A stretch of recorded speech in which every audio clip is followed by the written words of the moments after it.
Donc c'est parti pour la suite de notre premier webinaire sur le PMM du FreeFit qui était sur le RUG et le REOG. Donc aujourd'hui, on va voir la partie réponse avec aide auditive ou encore le REAR.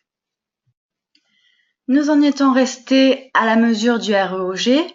Donc une fois que j'ai mesuré mon RUG et mon REOG, à ce moment-là, je vais pouvoir passer à réponse avec aide auditive. Alors, voyez-moi par défaut, j'ai demandé dans mes outils options, cet outil option, on s'y penchera plus tard dans une autre partie, automatiquement les paramètres de la cible qui s'ouvrent. C'est très important. C'est pas rare que ça soit quelque chose qui soit pas rempli systématiquement, et pourtant il le faut. Donc, soit vous l'avez mis par défaut comme je l'ai fait, et systématiquement quand vous ouvrirez votre onglet réponse avec aide auditive, vous aurez les paramètres de la cible qui vont s'ouvrir. Donc les paramètres de la cible, c'est comme son nom l'indique, c'est le paramétrage de la cible de pré-réglage que vous voulez obtenir. Si jamais elle ne s'affiche pas par défaut, le premier onglet sur lequel vous allez cliquer dès que vous aurez ouvert réponse avec aide auditive, c'est celui-ci. Vous voyez le petit appareil avec un petit stylo et il vous ouvrira cette fenêtre-ci. Alors, si par exemple votre cible par défaut c'est NALN-L2, je vais parler que de NALN-L2 et DSL V5 puisque c'est les cibles qui sont reconnues scientifiquement parlant pour la mesure in vivo. J'irai pas aborder la NALN-L1, libre à vous de l'utiliser évidemment, d'accord? Donc pour la NALN-L2 et la DSL V5, je vais voir avec vous les paramètres de la cible. Donc NALN-L2, mode d'appareillage, on est bien d'accord qu'on est en in vivo, d'accord? Le RUG utilisé, vous l'avez mesuré, donc soyez sur le RUG mesuré, d'accord? Vous avez d'autres choix. Si vous l'avez pas mesuré, par défaut, il vous mettra la valeur statistique, d'accord? Rappelez-vous, la mesure in vivo, c'est quand même un des buts premiers, c'est de s'affranchir du maximum de valeurs statistiques et de valeurs approximatives ou standards, d'accord? Donc, le RUG mesuré, c'est le gain naturel de l'oreille de votre patient, pas celui d'un patient standard, d'un KEMAR ou d'un 2cc, d'accord? Ok, le RECD, si vous l'avez utilisé, si vous l'avez mesuré, vous mettrez RECD mesuré. Si c'est pas le cas, vous pouvez mettre le prévu, d'accord? Ou le RECD moyen personnalisé si vous l'avez rentré. Bon, bref, passons. Aide auditive, BTE, c'est pour tout. Alors, ici, c'est pour la distance micro-écouteur. Donc, c'est ce qu'on appelle le MLE. MLE. Quand vous choisissez BTE, c'est pour les contours, d'accord? Et c'est valable aussi pour les RIC, parce que le micro est positionné sur l'oreille, d'accord? Sur le pavillon. Si vous passez en CIC, c'est un complete line de canal, donc c'est un intra-auriculaire. Un ITC, c'est un intraconque. Un ITE, un ITC, pardon, c'est un semi-canal. Et un ITE, un intraconque. D'accord? Donc en fait, ça varie vraiment en fonction de la position du micro. Un CIC, un ITC ou un ITE, le micro n'est pas positionné au même endroit dans le conduit auditif ou dans la conque. Évent, alors ça reste approximatif, hein. Ceci dit, vous avez fait votre RUG et REOG, donc vous savez à peu près si vous êtes très occlus, pas occlus, et vous savez également, théoriquement, sauf si vous êtes avec des DOM, combien d'évents vous avez estimé pour votre appareillage. Donc, occlusion complète, dôme fermé, ça veut dire une occlusion quasi totale, mais quand même partielle, et puis après vous avez un 2 mm. Et si vous êtes en open, mettez-vous sur ouvrir. Voilà, comme ça vous êtes sur de l'open. N'oubliez pas bilatéral ou unilatéral si vous êtes en appareillage monaural ou binaural. Hein, la sommation de la stéréophonie, le plus 3 dB, sera tenue compte dans le calcul des cibles. La conduction osseuse, je vous demande de le mettre oui par défaut, même si vous la rentrez pas systématiquement, mais au moins dès que vous la rentrerez pour une surdité de transmission, ça sera tenu en compte. Transducteur, si vous êtes au casque écouteur, si vous êtes en insert, si vous avez fait l'audiométrie aux inserts avec les embouts mousse, ça sera bout de l'insert. c'est compliqué de changer les traductions, donc retenez que bout de l'insert, c'est les embouts mousse avec les inserts. Embout insert, c'est si vous avez utilisé les inserts, mais avec l'embout sur mesure du patient. C'est plus rare hein, qu'on fasse les audiométries avec un embout sur mesure, en France en tout cas.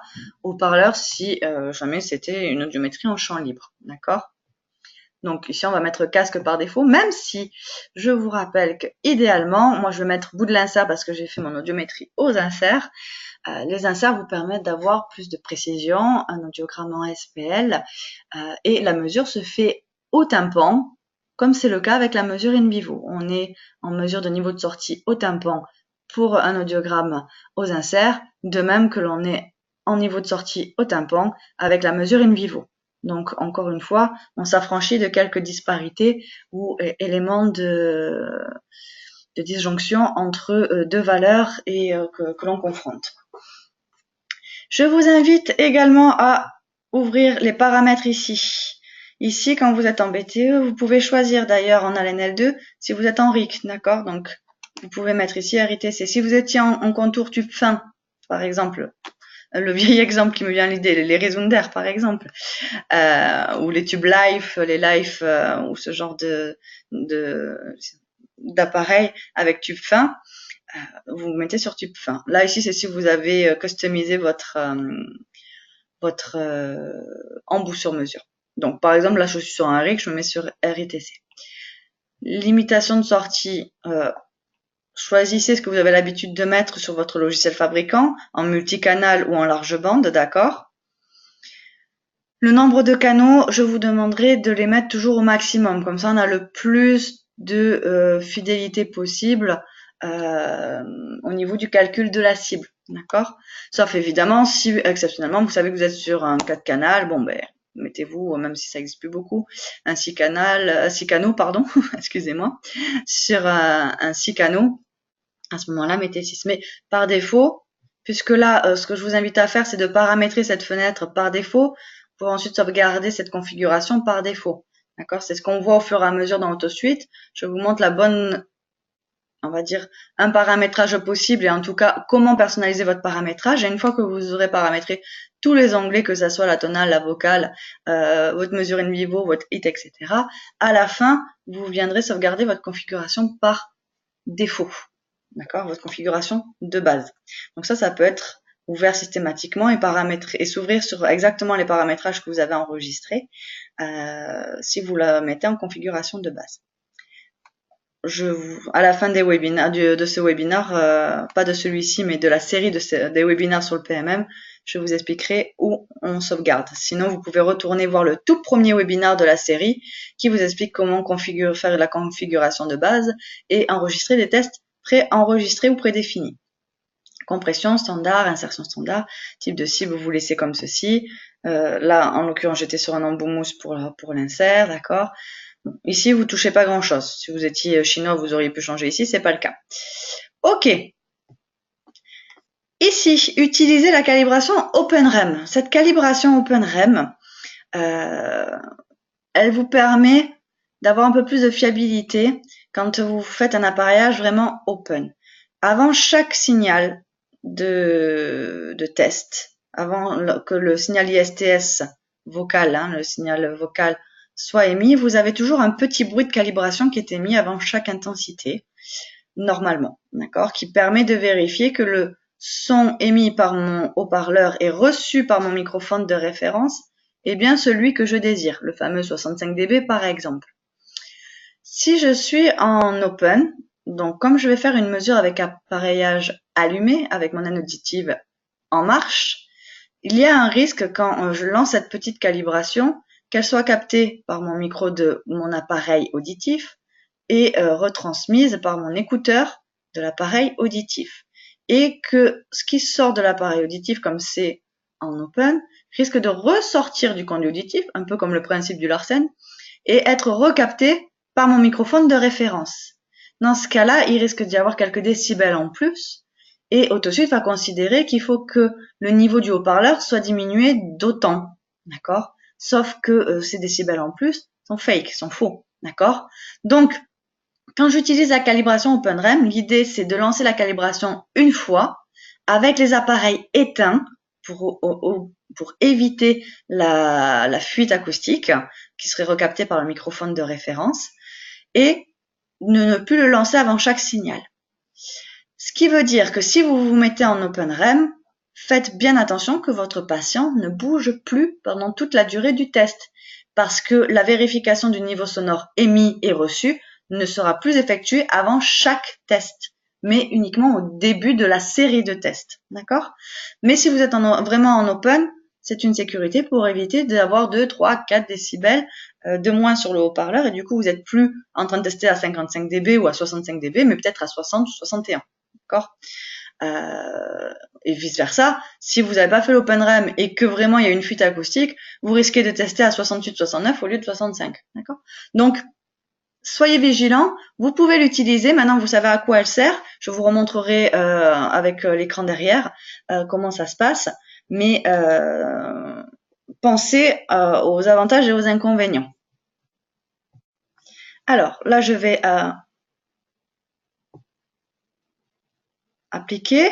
Avant d'appliquer, non, je vous montre, si vous passez en DSL V5, pareil, in vivo, reg, c'est la même chose. Mettez, mesurez. Pareil ici, si vous avez fait le RECD.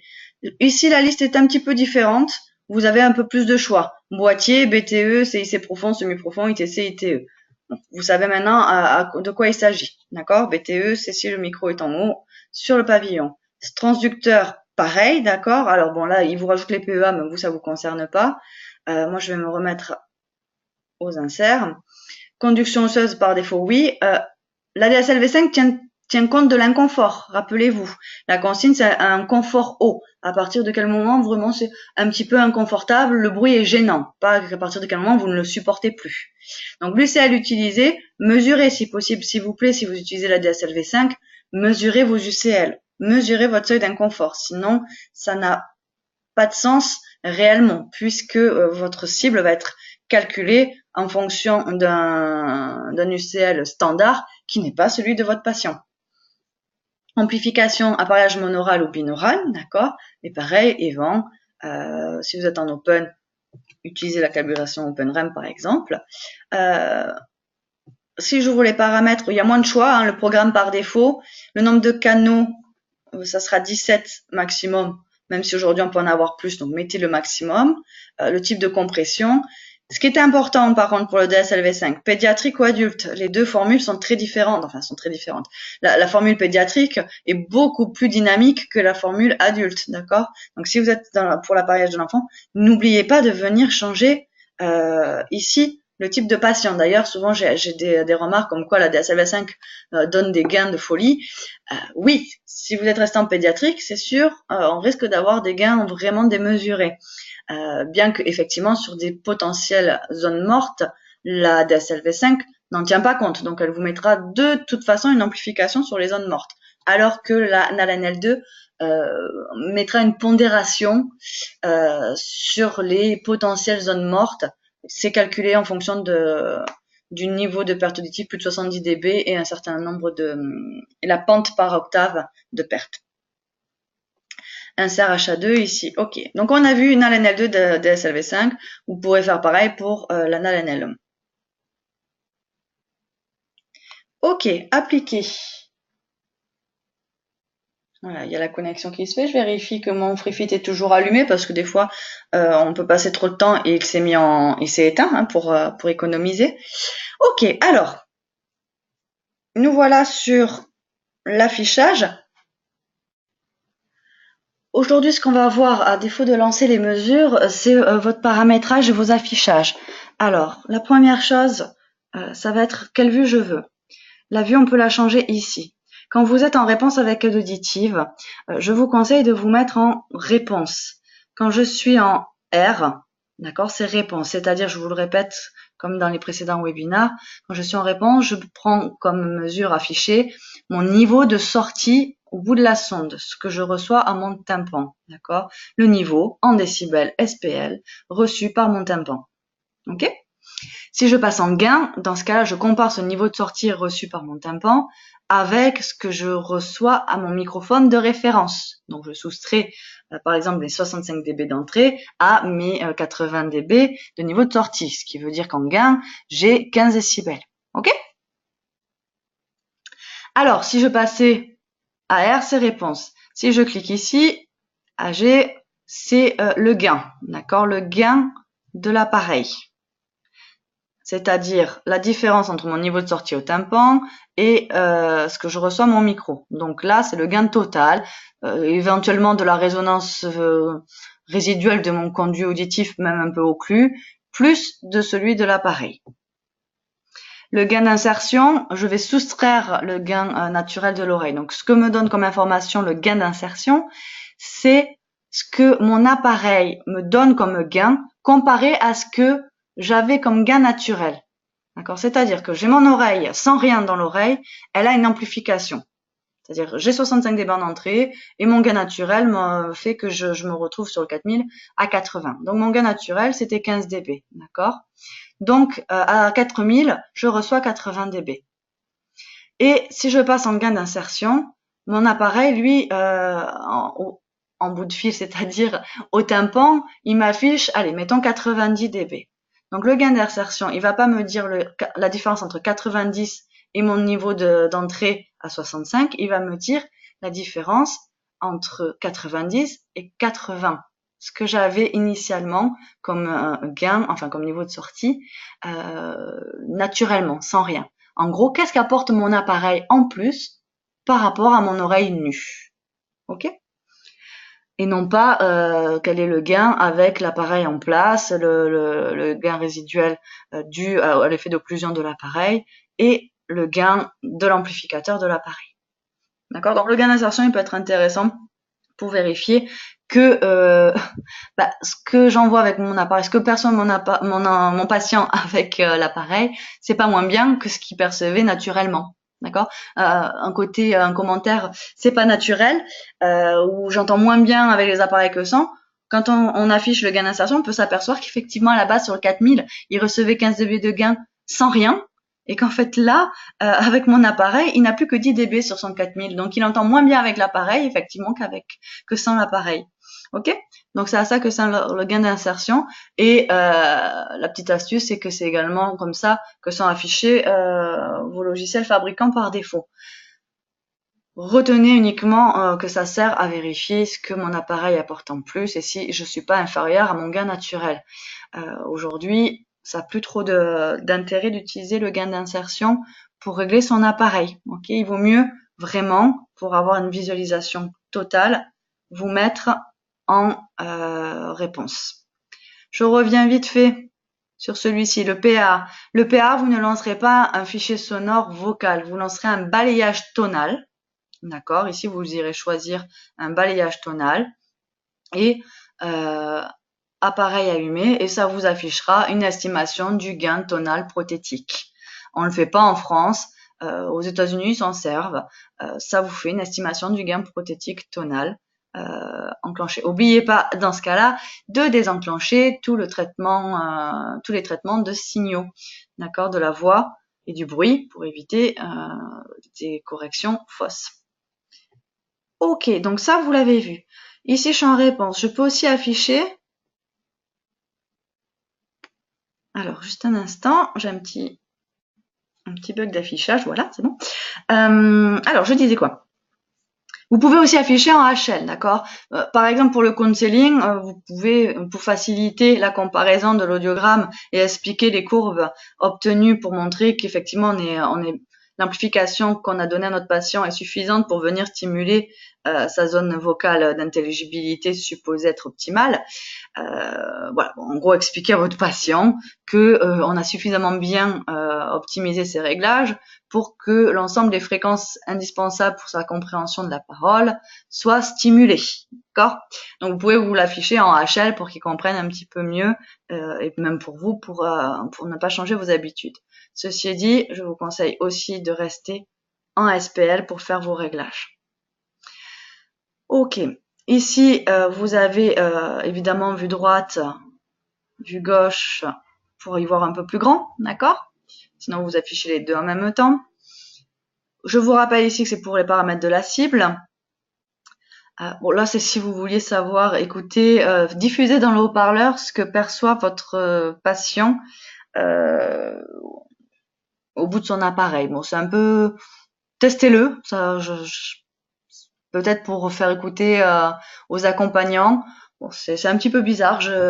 Pour l'instant, moi, je m'en sers pas. Je saurais pas vous expliquer davantage quel est l'intérêt majeur, mais si vous en proposez un, je suis tout oui. Ici, c'est pour cacher les légendes, pour afficher en plus grand ou en plus petit. Hein. Les légendes, c'est ici.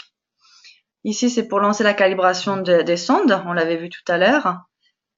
Ici, vous basculez entre l'étalonnage OpenREM ou l'étalonnage standard. Si je clique dessus, vous voyez que vous avez l'onglet calibration OpenREM qui s'affiche. Quand vous allez cliquer dessus, il va vous demander de mettre les appareils en mute, d'accord, et d'éviter que les gens ne bougent, que le patient ne bouge, et de lancer la calibration. Et ensuite, vous rallumerez vos appareils pour lancer vos tests. Je peux le désactiver en rappuyant ici. Ici, là vous êtes en mesure in vivo. C'est affiché ici. Vous pourriez, si vous souhaitez faire ces mêmes mesures, au coupleur, directement dans votre chaîne de mesure, la HIT, en cliquant ici. Voilà, bon, ma HIT n'est pas branchée actuellement.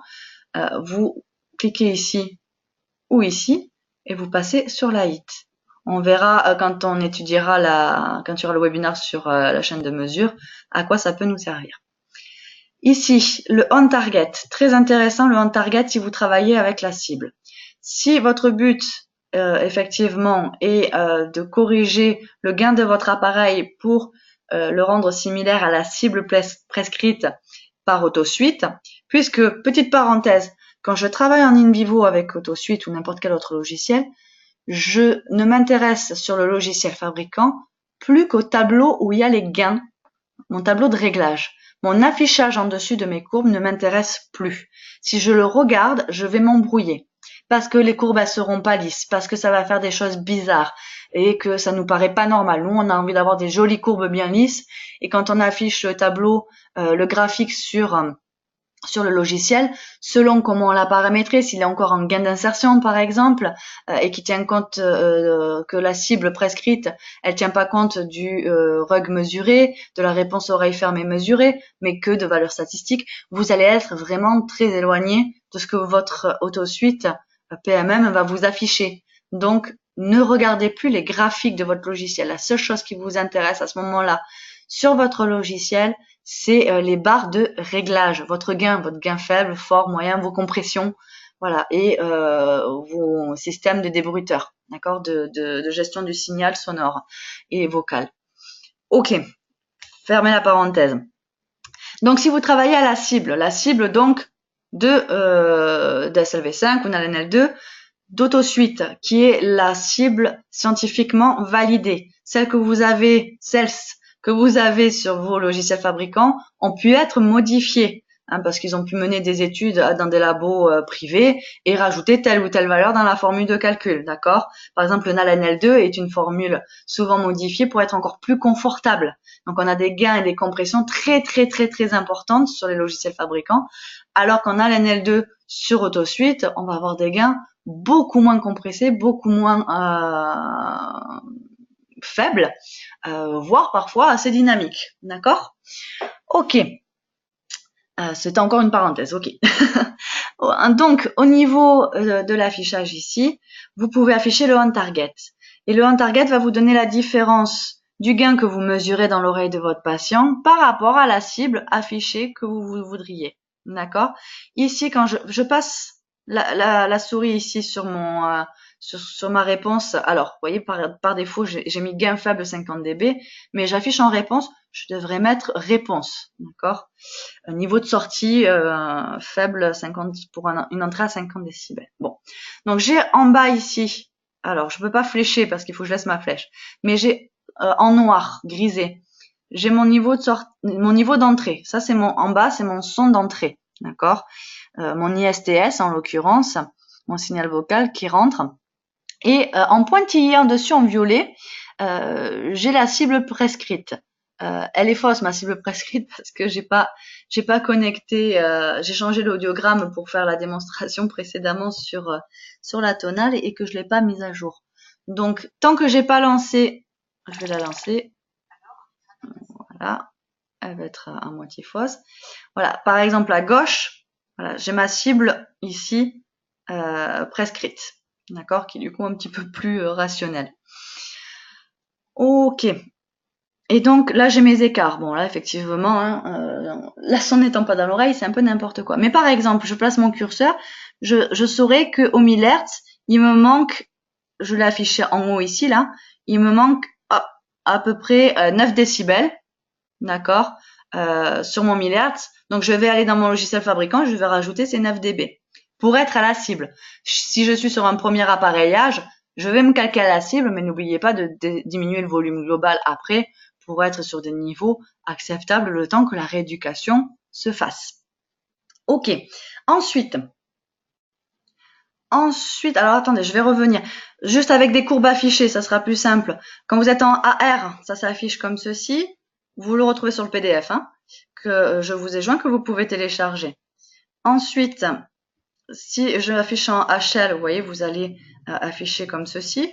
Et j'ai affiché le on target, par exemple. Donc là, vous voyez que j'ai encore des corrections à faire. Si je suis en AG, je vais avoir un affichage comme ceci. En IG comme ceci. Et là, typiquement, par exemple, là, mon patient, il entend moins bien. D'accord? Donc, c'est pas bon. Alors, quand vous êtes en IG, je vous conseille d'afficher le RUG en même temps. Ça peut être assez intéressant. On va voir comment paramétrer ces boutons-là avant de voir les légendes des superpositions. Je reviens sur AutoSuite. Alors, libre à vous de paramétrer ces 5 boutons comme bon vous semble. Là, c'est un exemple. Choisissez votre niveau d'entrée en fonction de logiciel fabricant que vous avez l'habitude d'utiliser, quitte à vous faire des tests préenregistrés avec plusieurs niveaux d'entrée en fonction du logiciel Phonak et GN par exemple, ou Siemens, ou Xignia ou autre, puisqu'ils n'utilisent pas tous les mêmes niveaux d'entrée. Donc ici, je vais être sur signal interne à partir du moment où je vais tester le niveau de sortie et finalement le gain de l'appareil selon mon affichage. Changez le titre, on l'a vu tout à l'heure, vous mettez bien ce que vous voulez ici. Par exemple, je vais mettre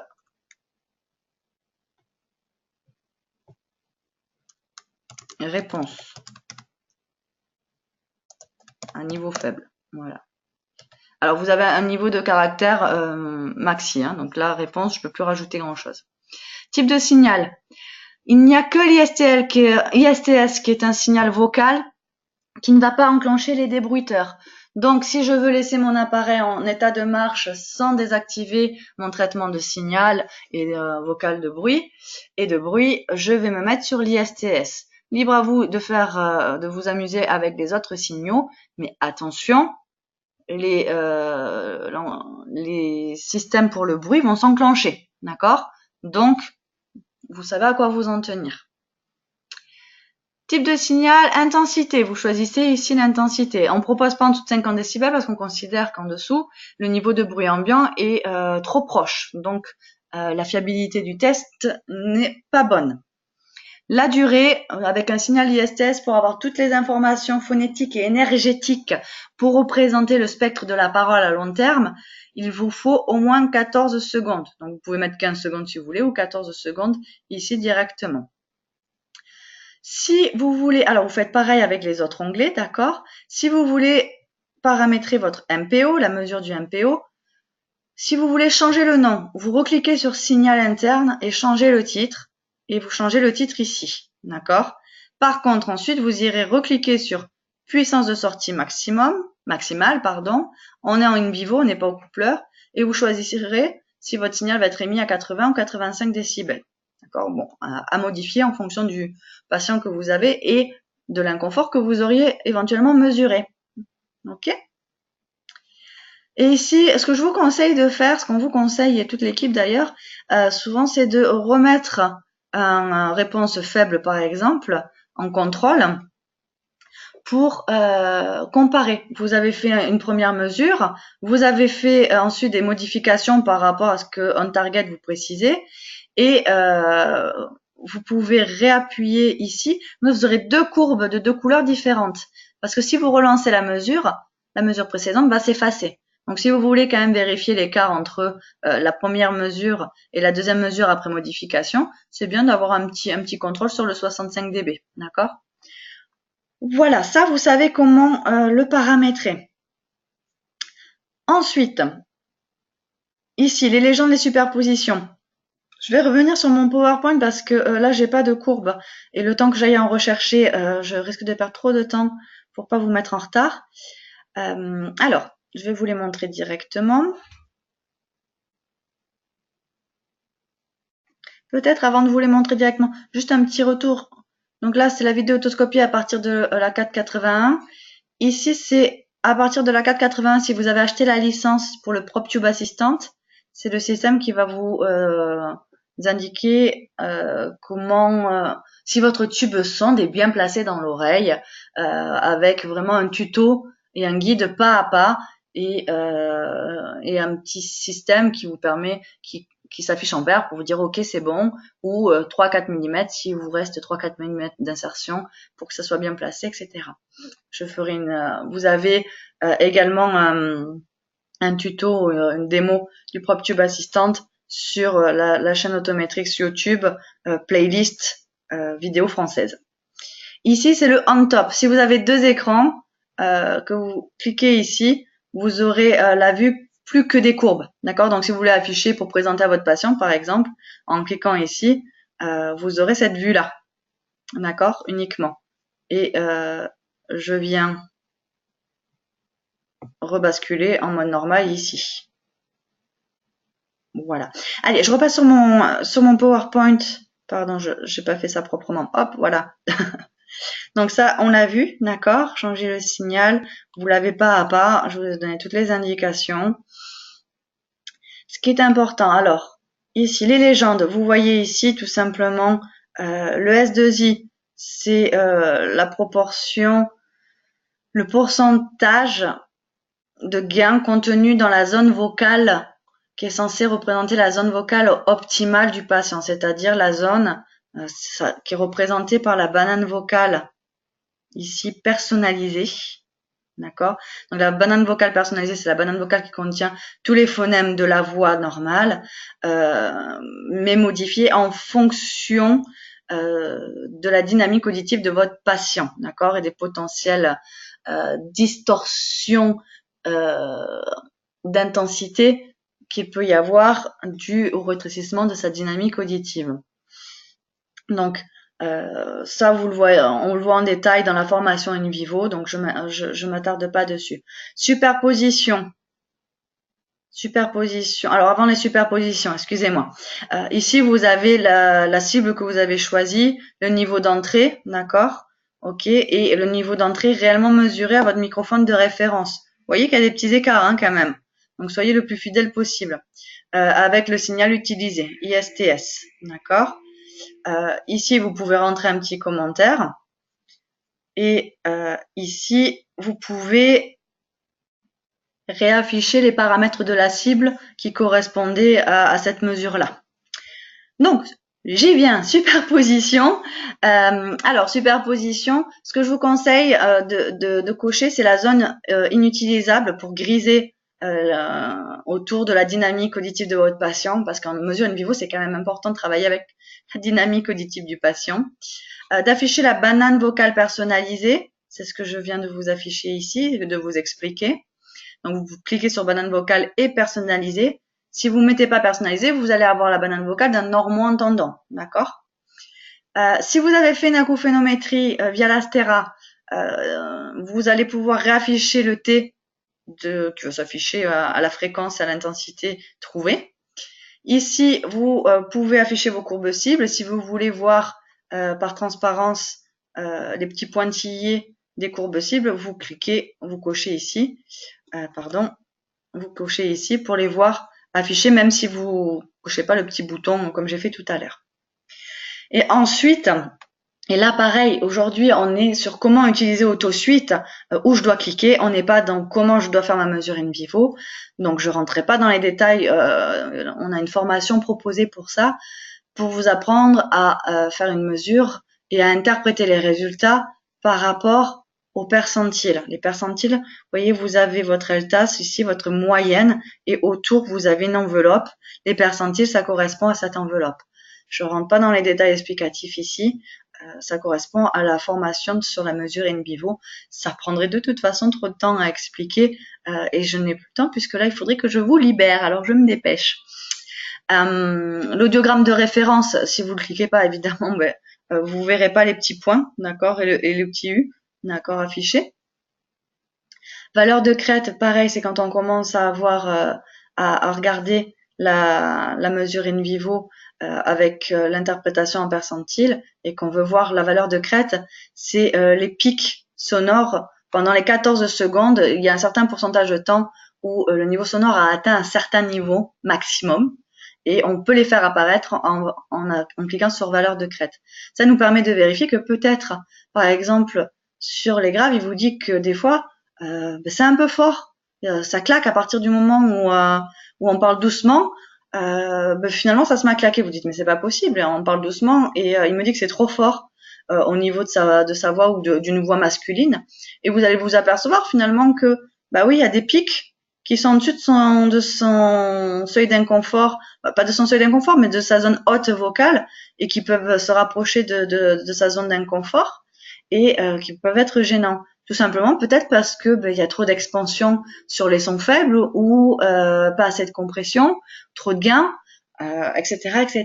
D'accord. Donc, ça peut vous donner des informations. Ici, c'est pour afficher le rug, d'accord. Enfin, le RER en l'occurrence, hein, puisque on ne sera pas affiché en gain si on est en RER. Ici, le REOG. Et les rapports de compression. Effectivement, vous pouvez afficher vos rapports de compression. Attention, c'est pas des rapports de compression qui sont comparables avec ceux affichés dans votre logiciel. D'accord. Ils vont vous donner vraiment des compressions entre le niveau bas et le niveau haut de votre dynamique entre les percentiles pour vérifier qu'on n'est pas trop compressé de sorte à déformer un petit peu trop la dynamique auditive et de créer ce qui est pas bon du tout. C'est-à-dire qu'il n'y a plus de perception des phonèmes parce que la dynamique vocale est trop écrasée, d'accord. Même si on a voulu respecter la dynamique auditive du patient en compression, ce qui est judicieux, si on a exagéré, on va venir trop écraser notre dynamique vocale et on n'aura plus de distinction des phonèmes. Donc, on fait l'effet inverse finalement de ce qu'on voulait. Donc, vous pouvez afficher vos rapports de compression ici. Les légendes, on les a vues. Alors, effectivement, quand vous faites vos mesures, les légendes, pensez à cliquer une fois que vous êtes dans l'interprétation et que vous réglez, sachant qu'en principe, on commence par la mesure à voix normale à 65 dB, ensuite faible, ensuite fort. Venez, quand vous êtes en train de remodifier vos courbes, parce que vous avez fait vos 3 niveaux d'intensité, et vous voyez qu'il y a encore des choses à modifier, venez afficher l'une après l'autre, d'accord, pour y voir plus clair. Sinon, vous n'y verrez pas clair. Vous allez avoir tout superposé et on n'y voit plus rien, d'accord. Donc, essayez de jongler avec les légendes, les superpositions, pour avoir un affichage clair et interprétable. Donc là, par exemple, j'ai volontairement laissé que mes deux gains ouais, je me suis trompée d'ailleurs. J'aurais voulu laisser le gain à 65 et mon autre gain à 65 pour les comparer. D'accord. Donc, j'ai pas mis la bonne image. Donc, quoi, ça arrive. Autre chose, si vous cliquez droit ici dans la bande blanche, vous avez cet onglet qui s'affiche. Vous pouvez supprimer la courbe des deux côtés, d'un seul côté, toutes les courbes. Ou alors, vous pouvez copier la courbe dans le presse-papier pour récupérer les données numériques et les copier sous Excel. D'accord. Alors, attention à ça. L'interprétation et la lecture demandent un petit peu de formation pour ne pas s'embrouiller. Voilà. Donc là, vous avez le clic droit avec différentes actions. Voilà, je crois que j'ai terminé la réponse avec aide auditive. Super. La prochaine fois, on verra, alors, on verra outils, options de la mesure in vivo, tous les onglets, ce que l'on peut venir ajouter et paramétrer en plus de tout ce qu'on a vu aujourd'hui. D'accord? Et on verra si ça rentre la possibilité de voir peut-être que le noise reduction ou le freestyle. Je sais pas encore. Je verrai pour le prochain webinar si je scinde en deux pour le freestyle et les options ou si j'enchaîne. Je pense que je devrais arriver à faire rentrer ça en 40 minutes. Place aux questions, je vous écoute, je rallume vos micros et je regarde la fenêtre de chat. Merci pour votre attention. Et je vous rappelle que vous retrouvez certains tutos et informations sur facebook.com Autometrix France et vous retrouvez l'ensemble des webinars sur la rubrique de autometrix.fr connaissances ou formation sous-rubrique webinar et vous téléchargez la mise à jour de vos logiciels sous autometrix.fr rubrique logiciel en remplissant le formulaire. C'est à vous!